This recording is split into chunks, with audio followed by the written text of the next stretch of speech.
Hello, this is host Howard Kravitz of the HHH Racing Podcast, and welcome to a preview of the biggest Kentucky Derby prep so far this spring, and by far the most difficult, the 50-point Grade 2 Risen Star Stakes, Saturday night at the fairgrounds at the post time of 7:17 Eastern. There are many very good horses in this race and many contenders.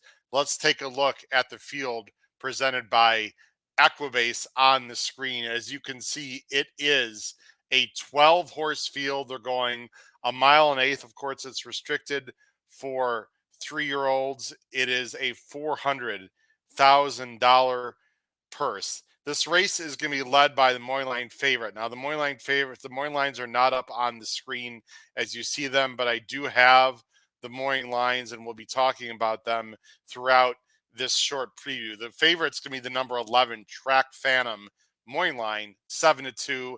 Asterson and Rosario. Asterson also has a second horse, the number 7 Hall of Fame. Very talented horse who just broke his maiden at 6-1.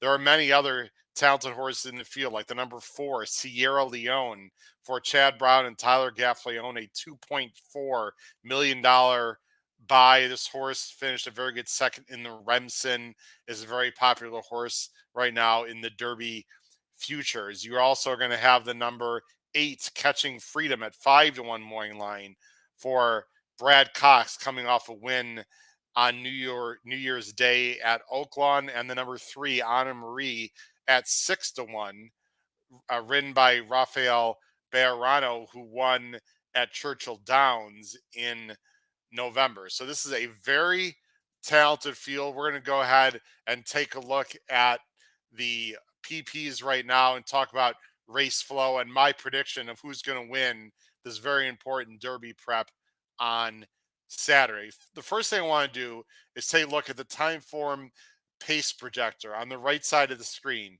And according to Timeform, they have the number 7, as you can see right there on the top right, Hall of Fame on the lead, but they also predict a fast pace, which would help the closers. They have another asterisk in the 11 Track Phantom right up there, along with the 9 and the 12. And they have Sierra Leone and Anne Marie all the way in the back of the pack, which would be the place to be if it were to favor closers. Catching Freedom, according to Timeform US, they have a little bit closer to the pace. Let's take a look at the Moyne line favorite first, which is going to be the number 11 on the outside Track Phantom. He's done absolutely nothing wrong.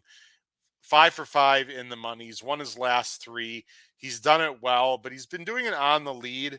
And I would say in somewhat softer fields, this is by far the toughest test that he has. And I personally believe the other Asmussen will be on the lead. I think Rosario is going to sit just off without creating too fast a pace. Obviously, the Asmussens are not going to battle each other. He's very talented, but I'm going to be playing against Track Phantom in this spot on Saturday.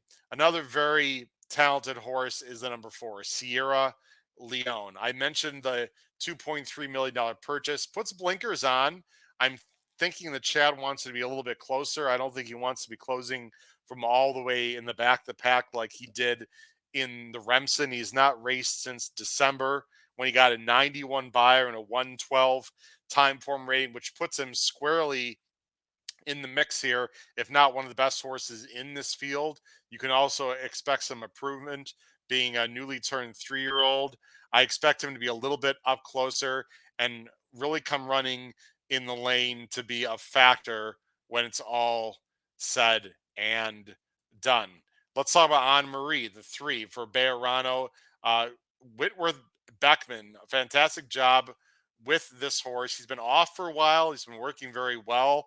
The race at Churchill, the Kentucky Downs Jockey Club Grade 2, was not as deep or as good a field as this one.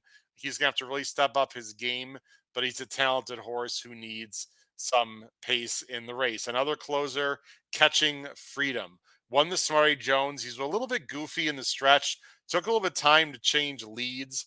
I think Catching Freedom will really appreciate the long stretch as well as Sierra Leone. And the extra distance will also help Catching Freedom. He needs to be a little more professional, but he's got big upside. And the other last horse I want to talk about is Cardinal for Todd Pletcher. Takes blinkers off. This is a talented horse by Spitesound of a Medallion mare. He also is going to step up his game, but he's got Flavian in the saddle. Obviously, Flavian, one of the best riders in the country. This is just one fantastic race with many, many contenders. Let me tell you who I believe will win this year's Risen Star Stakes. I'm going to go ahead and bring up the banner of my top 3 selections. There it is. I'm going to go with the number 7, Hall of Fame, who is 6-1 morning line. I don't think there's any chance that we're going to see 6-1 morning line this horse. I think this horse will be more like 7-2, 4-1 at post time. He ran faster than Track Phantom did on the same day when Hall of Fame broke his maiden. He's got a ton of upside. He's extremely talented. He cost a mere $1.4 million. I personally think that this horse is Steve Asmussen's best hope for the Derby, even more so than Track Phantom. I don't think the two Asmussens are going to battle. I think Hall of Fame is a great shot to go wire to wire. Sierra Leone, who, if you are a fan of this podcast or you know me, knows that we have a vested interest in this horse in the futures. I think Sierra Leone is going to run a big race closing from deep. I'm not sure he's going to get there, but I just want to see him get some points and run well. And then I'm going to number 8, Catching Freedom in third, who I think will improve with distance the longer stretch. I'm a bit against Track Phantom on Saturday. I'm a bit against the number 3, Anna Marie, as well. We shall see. It's going to be one heck of a race. The Grade 2 Risen Star Stakes, 7:17 Eastern Standard Time at the fairgrounds.